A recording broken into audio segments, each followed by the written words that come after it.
So, welcome to Gaule's Question Time again. Today, I've got the pleasure of having Jamie Claret on, who I've known now for a couple of years and connected through the AI dinner. So, good to have you on board, Jamie. Thank you very much. Good to see you again. Good. Give us a brief intro to yourself before we get into the depths of some of the questions we've got around AI. Yeah, sure. I guess my background is I spent the last 25 years running a managed service provider, kind of MSP business, so IT and support and things like that. But over the last 4 or 5 years, basically got into the world of automation and intelligent automation, so automation plus AI, and then obviously ChatGPT comes along, AI comes along, and really what we're doing has evolved. So it really is very much on still automation is the core of what we do, but I would say more on the AI and the intelligent automation side of things. So we go into mid-sized businesses, we help them understand how they actually work and what they're doing, so that they know where to start with AI and automation, and then we give them a roadmap and we work with them and evolve that kind of changing course as things are going along. So that's what we do in a nutshell. Yeah, great. But reflects a little bit of my experience in that really. I've been 25 years in how Yeah, technology is impacting businesses, probably more than that now, actually, because it goes back to the mid and late 90s when we saw the dot-com stuff, right? And yeah, yeah, started preaching to organizations then, and they were saying, oh no, people online are weird, and we're not going to go direct to customers. And yeah, now we're seeing that AI wave, which is coming bigger and faster, I think, yeah. compared to that. So what's your feeling about where the AI trends and the power of AI sort of fits within the scheme of things now? Okay, so there was a period, obviously, at the beginning where no one knew what was going on. So a lot of what we spent our time doing, or I spent my time doing, was explaining, educating people. And it was really funny. So kind of if we take ChatGPT as a kind of day one, because that's really when it really kind of hit everyone. So this is It 3 years ago, we're sort of saying, Yeah, right, yeah. unbelievably, yeah. So year one was kind of showing people what was possible, Yeah. opening their minds in combination with automation as well, because it's all linked together, showing them that you could do this kind of thing. The automation side is interesting because it's been around for a long time, but even now people weren't sure about what it could do or didn't know what was possible. A year or so into that, people are starting to use these tools, but then they're using it more in a kind of in a personal way, playing around with it, reformatting an email, those types of things. Now, I would say in the last 6 months to a year, when I do a lot of speaking events, and I also run a lot of workshops for peer-to-peer groups and things like that. In fact, I would say in the last 6 months, predominantly, the kind of this shift up in terms of what people are doing, how they're using it, how engaged they are with it, has ramped up massively. So I'm quite surprised now when I go and speak to groups just how far people have gone with it and what they're doing. So there's a real appetite for it. Yeah. The thing I would say, so a common thing that I hear is some frustration. And some of that frustration comes from the business leaders who they've seen the light, they can see where this is going and they want to do it. But bringing their people with them can be quite challenging because people are understandably fearful of jobs, things like that. They're also nervous about change, don't like to change. There's all kinds of things, and so I think that's probably the biggest challenge at the moment is getting people on Yeah. board. Yeah, no, I think that reflects a lot with what I'm seeing in that as well over the same sort of timeline. Yeah, for me, it was the summer of last year. Yeah, Prior to that, I was running some workshops with the hands-on sort of type stuff, as yeah, you're sort of saying. But I got to the summer of last year, and people said, "Oh no, we're doing AI now. We're using Copilot." And I'm going, sure. "Well, no, that's just Yeah, your yeah, individual productivity sort of type stuff. You exactly, really haven't exactly. seen that strategic change." And now, I'm more in that space as well of how do you get leaders and how do you get organizations to change. And so one of the things we're doing is workshops at Henley Business School Yeah. to cover that business and management sort of side of that. Well, the thing that I find interesting, and this is really something over the last few months that I've started to notice and started to think about quite a lot, is essentially, if you think about what we do as a business, you could put it under the umbrella of digital transformation under another name, right? And digital transformation, understandably, has had a bit of a bad rep over the years, in terms of it's not giving the results that people want. It's not giving, in on paper and in theory, it absolutely looks like every company should be doing it, but for some reason, it doesn't kind of do what it's meant to do. Yeah. And what I'm starting to see where the successes are, and why that possibly has been the case, why it hasn't worked the way that everyone was hoping it would work, is because it's top down. Now, what's interesting in our world, when we go into companies, we go and obviously, the top down approach is here's what we're going to do. This is what we're going to be rolling out. We then go and meet with the people, managers on the shop floor, so to speak, to kind of run through their processes. And that's where you get the kind of human psychological block, because people don't like you looking under the carpet, seeing how they do their job and all this type of stuff. And what we're starting to see is actually you get the engagement on the shop floor first. I mean, obviously there needs to be a strategic direction, but you get the engagement at the bottom, and that gets the buy-in and that gets the movement. So it's kind of like the whole thing's been turned on its head. Yeah, and I've seen that as well over the years, and I've been working in this areas because back in the mid 90s, I used to implement SAP Yeah, enterprise resource planning sort of type system, yeah, and that was a big, that's this is right. the process which was just going to be tweaked a bit. Yes. And yeah, you did. We had situations there where you went to the people who are doing the order processing, and handing it over to credit control department was something they always did, and now they could do it within the system. It's, oh no, we're not going to do that. And it was like, okay, Yeah. we just have to implement it, and that Yes. they'll change, or they'll realize that there isn't going to change. But I agree with you that this form of AI and this form of developing your own process and being able to tailor them, I think it's got Yeah. the potential, but it's still a ways to go, isn't it? Because it's not software as a service type thing, and it's not ERP things, and while a lot of hype is there about, oh well, individuals can code their own stuff, that raises all sorts of other Yeah, but problems. I think we all have to. I mean, this is just my take on it. Talk about the future of it. I think this is where things are going to shift, because going back to that top down versus bottom up approach is, if you say to someone, we're going to come and look at how you do your order processing, we're going to document it because we want to automate it. Like, oh, hold on. Well, what about me? In the process, there's a natural fear. Excuse me. However, if you give people the tools and say to them, what's a crappy job that you do every day? Go, oh well, I have to do this thing and I have to reformat this spreadsheet. And it's a real pain in the ass. And they have a tool that enables them, whether that's Claude, whether that's one of the other tools out there, vibe coding, things like that. Those little painful jobs that they do, of which it might be tiny, but it's just painful. Mm-hmm. You give people the ability to do that, and all of a sudden they're engaged in it. And you're fixing real problems which would have been way too small to do as a kind of transformation project. Yeah. And I think that empowers the people at the bottom. So I really do think so. Whilst yes, there's of course risks. You're not expecting people to write secure code and tested code and things like that. But at the same time, I think there's a massive shift. It's Mm-hmm. virtually like a democratization of work, if that So, makes sense. so can you give us some real examples of implementations you've done? So we're not just talking in theory and that, Yeah, without yeah, client names and whatever, but yeah. give us some real examples of things where you've looked at processes and then AI Absolutely. can really change that. Absolutely. So I guess one of them, there's loads I could choose from, but one of them is a very, very large care home provider in the UK. So one of the largest in the UK. They now have, I think, 250 or 300 homes. They're massive. And there's a process that they need to do, one of many that we look after for them, which is to do with when something happens in one of the care homes, it needs to be documented. That needs to be submitted to things like the Care Quality Commission and then put into internal systems and things like that.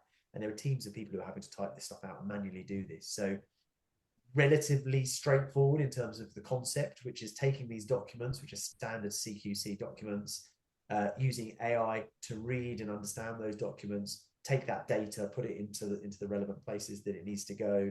It's saving. I'm just looking at their last month's report. So last month processed about 2,100 documents. Success rate on that was about 99%. So there was one kind of sometimes business exceptions.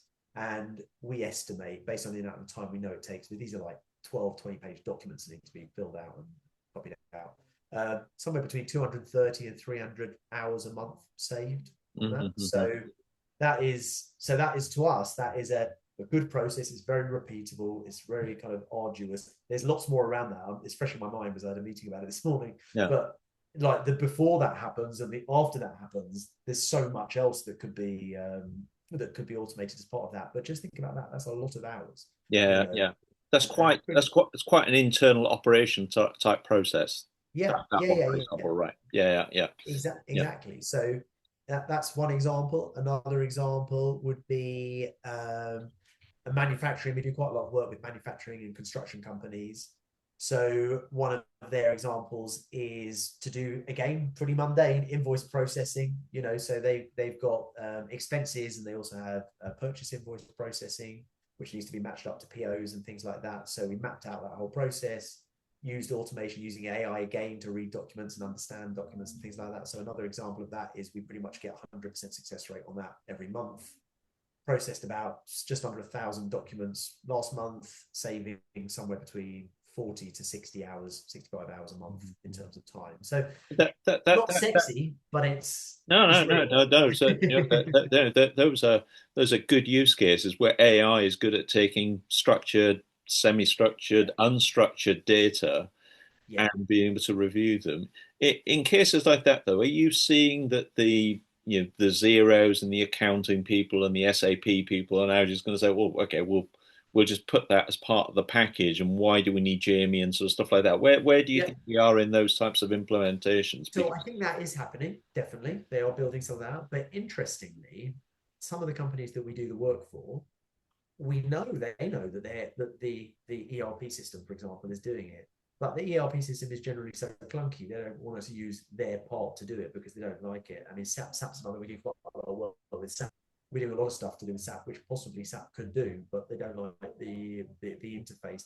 But probably more important than that is, this wonderful dream that was kind of given to everyone over the years, which is, you buy this one ERP or this one CRM and it will do everything for you. You and I know the reality is, first of all, people are usually only at maximum 25% of the functions that it can do. And secondly, you go into any business and they've got a system like that and ask and find out how many times are they exporting stuff to Excel, manipulating Excel, doing some other app to do something. So there's so many kind of sticky bits around the yeah, place. We live in an imperfect world.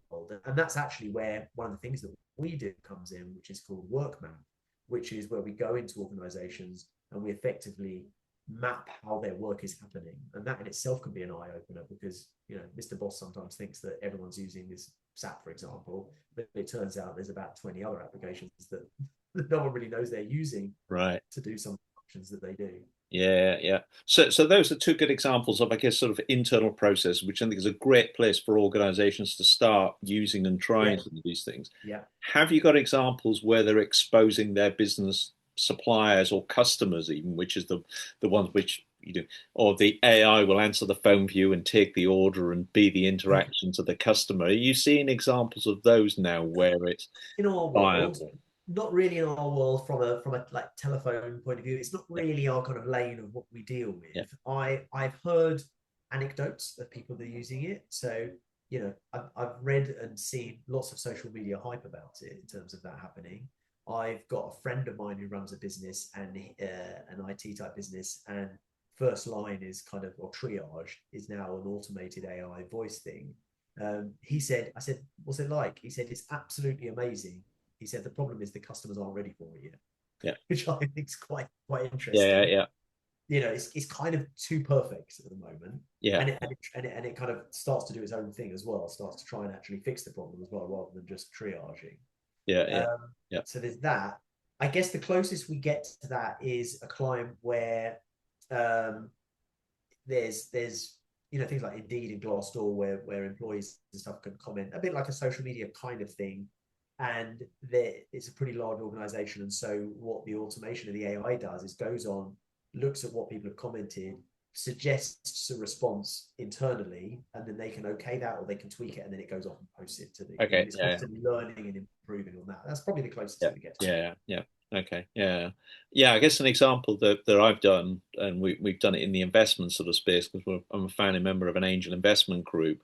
Going back over 2 years ago, when going back to what we said when we first started Sutton GPT, we thought, can we get it to review pitch decks? Can we get it to look at what entrepreneurs are saying they're doing? Can we get it to do background research that people, investors like myself, would have gone off and done Google searches and company house searches and sort of stuff like that. Of course. And we then showed that to our fellow angel investors, and they were wowed by it because this, Yeah. we never did it, or if we did it, it was going to take a lot of time and all the rest of it. And we're now using as part of the process. But I'll give an example here and see if you can see where this is coming. We can now see, and we've shown these applications to investment funds who've got like 400 portfolio companies and are getting Yeah. thousands of applications a year. And so, well, previously they would only make investments at like the £3 million, £5 million level because of all of the work to go into it. Yeah, to justify the cost of it. Whereas the proposition, and we've written papers on it and spoken and sort of said, well, look, if the AI now can do a lot of that automated stuff, and it's getting better and better, Yeah. and it can track the information coming from the funds, from the businesses when you've invested. Yeah. Why don't you take one of those £5 million investments and say make 50, £100,000 investments alongside angel investors, and then the AI can monitor their accounting system, their sales system, and sort of stuff like that. And as those businesses are improving, or the AI can actually advise them. So we developed an avatar that looks like me that gives advice to the entrepreneurs, sort of type thing, and it's powerful, that sort of thing, right? Particularly when you're only a 1 or 2 person type company. You're then changing the business model. And I Totally. can see this happening with AI now, and companies that are more forward looking. It could change the business model to do things cheaper, faster. As we sort of saw, I guess, looking back at the internet, Yes. high street shops, when we first saw Amazon, we said, oh, it's only selling books and sort of stuff like that. And now the high street is decimated. Would you see that AI can change business models in industries and in companies, and those things are going to start coming? Do you It's see that? interesting you should say that. So I've become a Claude user over the last few months. I was ChatGPT fanboy and then moved over to Claude, and it's blown my mind. In fact, it's totally changed the way that I work and we work as a business. In fact, it's really really quite phenomenal. Um, and what that has meant is kind of on the same lines, different concept, but very much on the same lines, which is our typical client is businesses, 10 million upwards in terms of revenue. That's our typical client base. Now, I believe that because of Claude and its ability to make us more efficient in terms of what we do and how we can deliver stuff, that now opens up our market to smaller businesses, which before we probably wouldn't have gone for. But I mean, my whole world, the SME was, so I know them very well and I feel very comfortable with them. But just the amount of work that goes into doing what we do historically would not been able to justify it. But we've now been able to shrink that from months into days and weeks into days into hours, and that all of a sudden opens up a market, and Yeah, there's all kinds of opportunities there, big opportunities there, I think. yeah. No, I tend to agree, and I think um, I work with law firms and work with other organizations where it's, oh, these organizations are going to be decimated by AI. But I look at it more that AI is going to do things that we couldn't do before as Yeah, organizations and as companies, and it's augmenting and creating a different sort of layer. yeah. But then there's more complex things and there's more added value things that the people will do or the consultants will do or whatever like that. But we've seen it in other Yeah, sort of sectors where the it technology is just opens this interesting. up to more people and more organizations. Yeah, it does. It's quite interesting. I mean, I've just been doing something with Claude, and I've virtually set it up now. I call it an agent. It's not an agent, but that's the next step. Is that there's a marketing, and I've got a finance, and I've got all this that, and I'm thinking to myself, well, before I needed a bookkeeper, and I don't need a bookkeeper now. I was literally about to go and find a bookkeeper. I don't need one because Claude now does all my bookkeeping for me. Marketing strategy. I'm looking, doing that, and I'm thinking, well, hold up, we're a relatively small business, only 5% in it. But a lot. I mean, okay, you could say it's decimated in terms of I'm not going to be hiring certain people now or certain roles. But what I think it's going to do is mean that I'm going to be very, very specific on the things that I am hiring for, very specific. Whether that's human interaction type stuff, whether that is a particular thing that goes across multiple systems and needs, expertise and things like that. It's changing the way that I'm thinking about employment and how we work. And I think on the flip side of that, I suspect that what's going to happen. I was at a great talk recently. It was all about Gen Z and things like that, and some of the challenges. I suspect that what's going to happen is, rather than people having careers as we know them, I imagine that what's going to happen is people are going to create their own little Claude or whatever, which that will have a massive value. You'll be able to go in somewhere with your, well, it's like your experience. Here's my experience in a Claude. Yeah. And I think that people are going to move from careers to I guess what we now call portfolio careers, which is more independent, more entrepreneurial, which is, I might work for 10 people as my job. That's what I do. And Yeah, yeah. you do that. Yeah, I think certainly that entrepreneurial bit of being able to change and pivot and Yeah, understand where you're adding value is certainly going to be the case, and that yeah, for yeah, these sort of changes. Yeah, great. Good. So I think we talked about the strategy and changes of AI. We yeah, talked about different sort of processes. Um, Performance measures is a key one. And I've had discussion with a number of people, and you've given your examples, being pretty clear about, well, you've given some examples of where you're saving numbers of hours, but how do you think about key performance indicators, KPIs, and measuring performance now? Because for me, I'm finding just producing this podcast, for example, I've been doing the podcast for 15 years or whatever. Back in the day, it was on a dictaphone and then it was typed up and then I had one bit of content. yeah, Now, of course, this Zoom call will yeah. be All over the have place, clips spit with out content. AI. Yeah, The transcript will be created into all sorts of formats. I yeah, probably spend about the same amount of time in doing the processing, but yes. the quality and the output and that has changed. So how do you deal with that when you're looking and working with organizations on seeing how we use AI now and measure Yeah, its benefits? yeah, I think the measurable is a tricky one because I still think that there's a split between what you mentioned as what I call it as what personal productivity tools are one thing, and automation AI is a slightly different thing. It's much easier to measure the stuff that we're doing as our kind of core business because you've got someone there, they were spending this amount of time doing it, now they're not spending that time, they're doing something else. So it's quite a clear cut measurable. The personal productivity is really difficult. I don't think there is a way of really measuring it because, as you've said, and as I'm experiencing, I'm like, what's happened, I think, is maybe it's not about efficiency. Maybe it's about words just gone from my mind. It's about Effectiveness or effectiveness or output. yeah, yeah, What would have taken me a week to do, I can now do in one day. So a week is the equivalent of 5 weeks in yeah, yeah. terms of output and what you're able to do. So I think that's maybe, again, a kind of flip of the measure. It's not about how much time I'm saving. It's actually ratcheting up the your productivity, I Yeah. guess.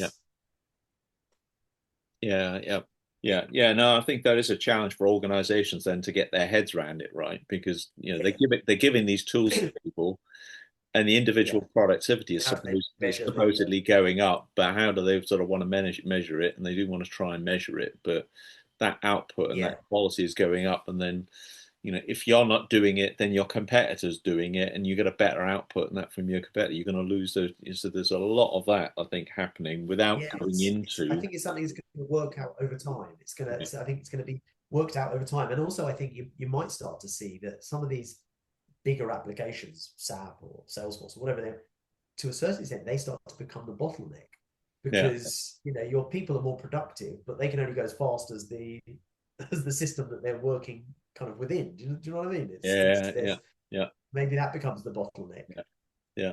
And I suppose the last topic to go back to, because you raised it a few times, the people are so central to this change sort of path. 100%.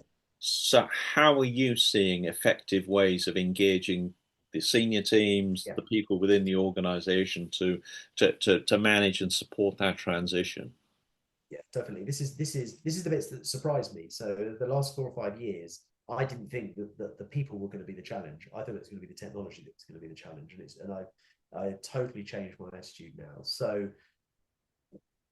one of the things that doesn't work is where at the top there's a strategy, and then it's kind of put on the table of whether it's the manager, whether it's the SME, the subject matter expert, and told go and get on with that, go and speak to these people, or go and do this, because they've not been given the context of it.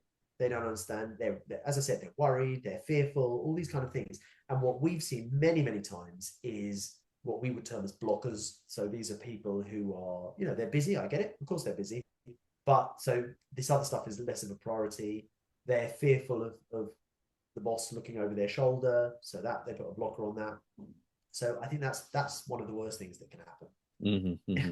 This is just a bit of advice. We've seen this before again, and this is a terrible thing. So this is where you have the managers or the bosses or whoever kind of say, right, that process, I don't know, Peter in accounts does things this way.